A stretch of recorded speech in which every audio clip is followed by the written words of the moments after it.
Okay, you guys, today is our glow day, and before we can let it glow, we're going to let it glow. How else of me? Before we can let it glow, we're going to draw these tigers with the lights on, okay? Because we're going to use glow paint to paint them in, all right?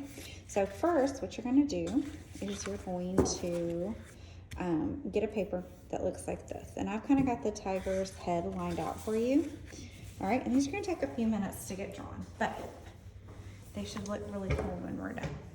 All right, so this is the top of the head, and these are kind of like the cheeks.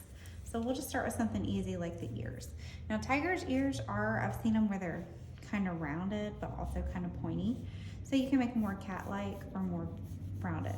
So I'm gonna do them kind of wide like this, where they kind of come out and go down like this. And this one's a little more pointy, and you can tell it's a little bit bigger than this one, and that's okay. It doesn't have to be perfect. And then we're gonna draw this part, which is like the inside of the ear, right? Okay, now right here in the middle is where we're gonna put the nose, and we want the nose to be kind of big, okay? So what you're gonna do is draw a line like this, kind of like the tiger has a little frown in the middle of its face. And then you're gonna draw 2 lines down like this.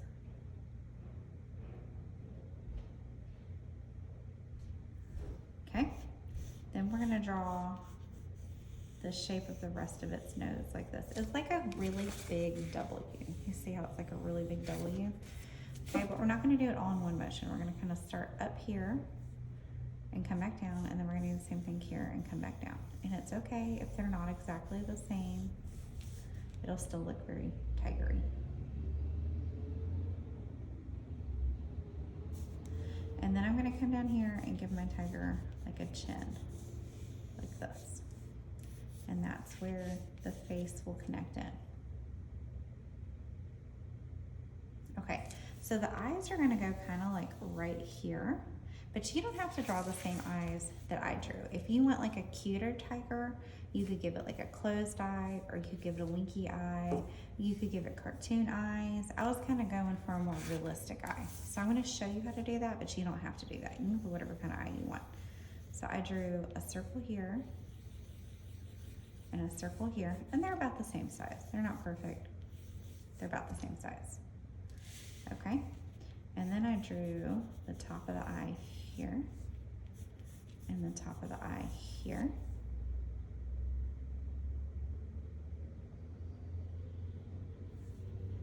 And then I kind of drew the bottom and the inside of the eye, and there you go. Now we're looking very cat-like, right? So what makes the tiger a tiger is its stripes. Okay, so we're gonna come back later and we're gonna draw on our stripes with our Sharpies, because I don't want you to have to draw them all in with pencil and then trace them all in Sharpie, okay? So we'll come back later and do that. I did do some little dots right here with Sharpie. You can do that with Sharpie, or you can do that now.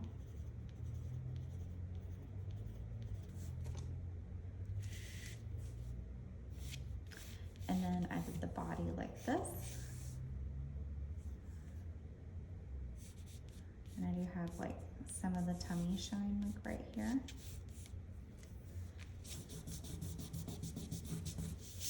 But you don't have to do it like that. Okay, and then I drew the tail coming back up like this. You certainly don't have to add the tail.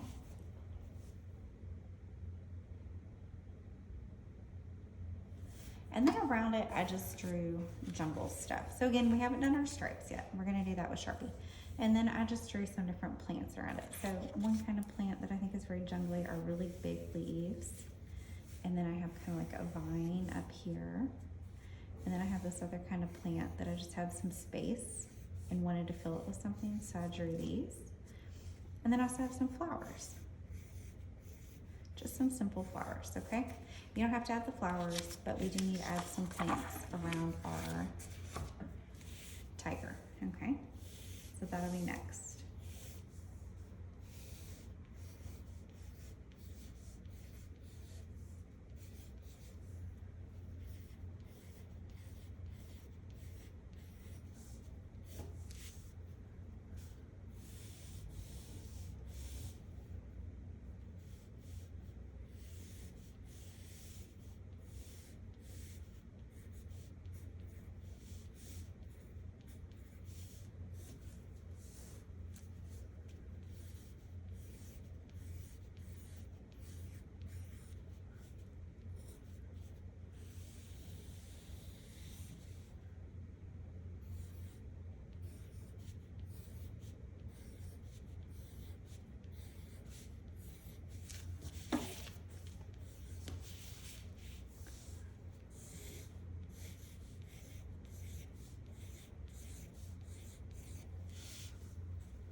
so now we're ready for tracing and then adding in our stripes. Okay, so I'm going to show you 2 ways you can add in your stripes. I'm going to use the 2 different sides of the tiger space. So you're going to trace everything that you have to start with. It's a lot of tracing, I know, but I'm going to trace just the outside of the head for right now to show you. Okay, when you get to the nose, you might want to fill the nose in with your Sharpie, or if you want it to have like a red or a pink nose, don't fill it in with your Sharpie, that's fine too.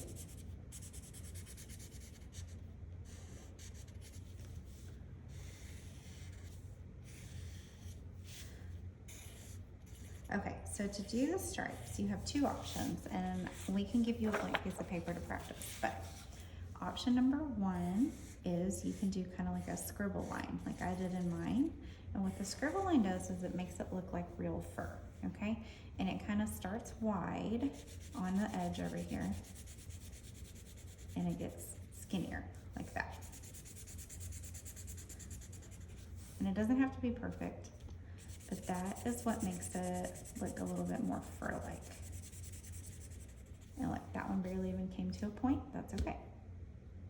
And you can just do those wherever you think they need to go. So I might think I need one right here on the forehead, and it's going to start wide in the middle and get smaller, and start wide and get smaller. Okay, or you might want to do them up here like this instead. Just go around the head.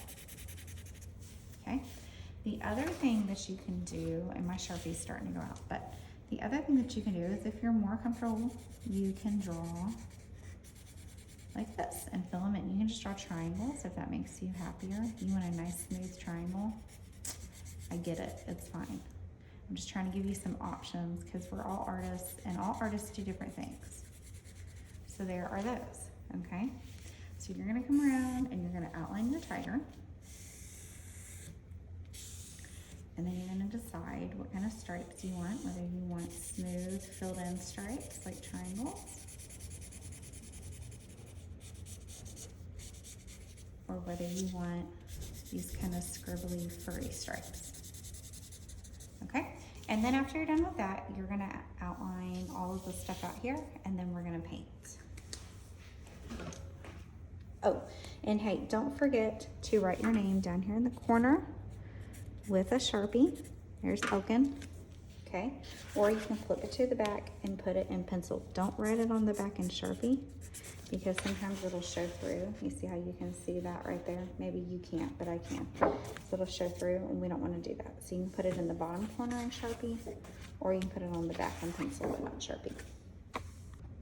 Okay, you guys, so we're going to be using fluorescent art supplies or neon art supplies to do these with. I wanted to show you something with crayons, though. These are neon crayons. If you have something that you want to... some little details are hard to paint, right? We'll just say it that way. And then when you're painting around them, sometimes that's hard. So, and these are not glowing right now because the lights are not off and the black lights are not on. I need you to be able to see what I'm doing, but yours will glow. So if you want to do little details, like these little things, or maybe even these little guys with these crayons, then you can, okay? And then you can still paint, like if this is gonna be blue and I wanna do these little small details with this, I can do that. And then I can still paint this background area blue, okay? If you don't wanna do that, if you just wanna paint it all, you can do that, that's fine. I'm gonna go ahead and use this for my tiger eyes while I'm at it. What do you guys think? Give them green eyes? I think they really have more kind of like a yellowish, goldy eye. Okay, and then you're gonna paint with these too. So you're gonna have these as an option as well.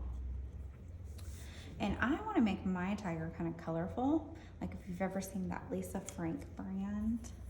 So tigers are orange. If we were doing this, I would say paint it orange, but I kind of want to do like a colorful tiger. So I might do some pink and some orange and some yellow. I might do all the colors. I'm not going to do blue because I'm gonna make the sky blue, but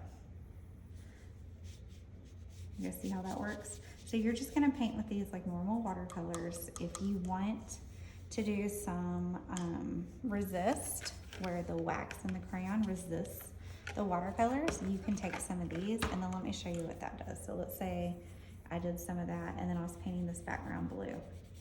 You see how the blue doesn't get into the crayon? Okay, so you can do that too. So if you want to do the crayon first and then paint the rest of what you want to paint. I kind of like doing the crayon on these little details, because then the blue, when I do the blue background, if you're going to do a blue background, you might want a yellow background. I don't really care, okay? But whatever color you do your background, it won't get into where you put your crayon, okay?